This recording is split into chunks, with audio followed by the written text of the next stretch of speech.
this is the third in a row for this new CEO. Just how tough is it?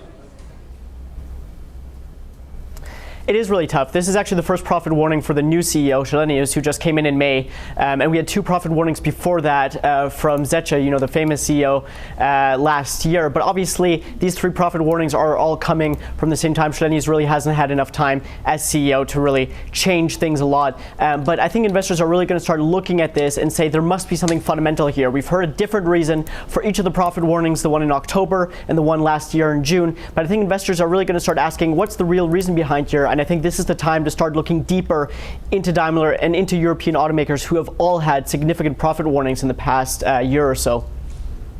So, Oliver, for investors then, it could get a lot worse from here.